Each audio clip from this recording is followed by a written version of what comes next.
शेतकरी मित्रांनो नमस्कार. आपल्या सगळ्यांचं स्वागत आहे आमच्या शेती क शेती चॅनलवरती. तुम्ही जर पीक विम्याच्या प्रतीक्षेत असाल तर आजचा हा व्हिडिओ खास तुमच्यासाठी अत्यंत महत्त्वाचा ठरणार आहे.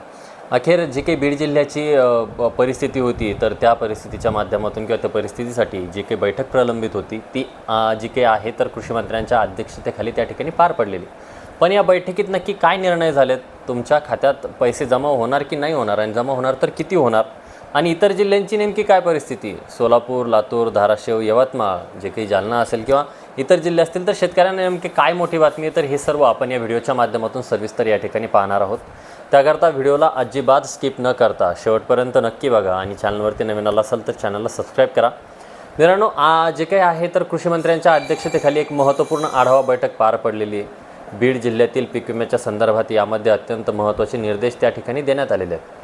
विजयसिंह पंडित यांच्या सातत्यपूर्ण पाठपुराव्यामुळे ही बैठक या ठिकाणी यशस्वी घडून आली. माननीय कृषी मंत्र्यांनी पीक विमा कंपनीला बीड जिल्ह्यातील पात्र शेतकरी बांधवांना तातडीने पीक विमा वितरित करा असे आदेश त्या ठिकाणी दिलेले आहेत. दुसरीकडे जर आपण बघायचं झालं तर सोलापूर जिल्ह्यामध्ये सुद्धा पीक विम्याचा प्रश्न चांगलाच संतापलेला आहे. अक्कलकोट तालुक्यातील शेतकऱ्यांच्या हक्काच्या विम्यासाठी जिल्हाधिकाऱ्यांना सुद्धा त्या ठिकाणी निवेदनं देण्यात आलेली आहेत. तसेच सोलापूर काँग्रेस आणि ज्या काही त्या ठिकाणच्या लोकप्रतिनिधी आहेत त्यांच्या माध्यमातून किंवा त्यांच्या नेतृत्वाखाली सोयाबीन उत्पादक शेतकरी बांधवांसाठी भव्य रस्ता रोको आंदोलनं त्या ठिकाणी करण्यात आली. शेतकरी मित्रांनो, यवतमाळ आणि परभणीतील प्रलंबित पीक विम्यासाठी सातत्याने आवाज त्या ठिकाणी उठवला जातो, परंतु विमा कंपन्यांकडून अजूनही म्हणावा तसा प्रतिसाद, म्हणावा तसा रिस्पॉन्स त्या ठिकाणी मिळत नाही. धाराशिव आणि लातूरचा विषय राज्यस्तरीय तक्रार निवारण समितीकडे मांडण्यात आलेला होता.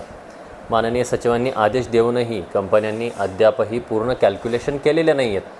पण एक सकारात्मक बातमी म्हणजे लातूरच्या जे काही खासदार आहेत, केंद्रीय कृषी मंत्र्यांकडे केलेले त्यांच्या पाठपुराव्यामुळे आणि काही शेतकरी पुत्रांनी मुख्यमंत्री महोदयांची घेतलेली भेट यशस्वी ठरल्यामुळे जे काही लातूर आहे किंवा लातूरमधील जो काही भाग आहे त्या भागातील शेतकरी बांधवांना साधारणपणे 5 ते 6 हजार रुपये प्रति हेक्टर या दराने विमा मिळण्यास सुरुवात देखील झालेली आहे. सुरुवात लवकरच होणार आहे.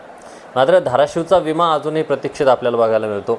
तसेच परभणीतील कापूस आणि तुरीचा विमा कधी मिळणार याकडे सर्व शेतकरी बांधवांचे डोळे नजर त्या ठिकाणी लागलेली. आता सर्वात महत्त्वाचा प्रश्न काय, तर शेतकऱ्यांना हेक्टरी किती पैसे त्या ठिकाणी मिळू शकतात.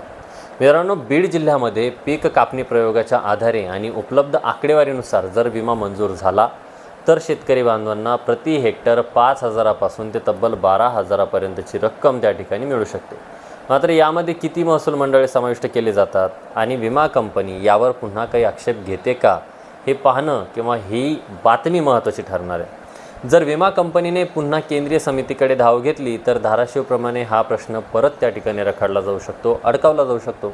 मुख्यमंत्र्यांनी आधी जाहीर केल्याप्रमाणे सर्व जिल्ह्यांचा प्रश्न किंवा जे काही जिल्ह्यांचा प्रलंबित प्रश्न सोडवण्यासाठी कृषी मंत्र्यांनी संपूर्ण राज्याची एक संयुक्त आढावा बैठक घेणं गरजेचं आहे, जेणेकरून वाशिम असेल, अमरावती असेल, यवतमाळच्या सर्व तालुक्यांमधील शेतकरी बांधवांना त्या ठिकाणी न्याय मिळणार.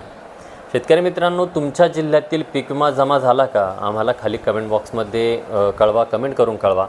शेती क्षेत्रातील अशाच ताज्या आणि खात्रीशीर अपडेट्ससाठी आपल्या शेती चॅनलला सबस्क्राईब करा, बेल आयकॉनला क्लिक करा, जेणेकरून अशाच पद्धतीचे नवनवीन व्हिडिओज आपल्यापर्यंत पोहोचत राहतील.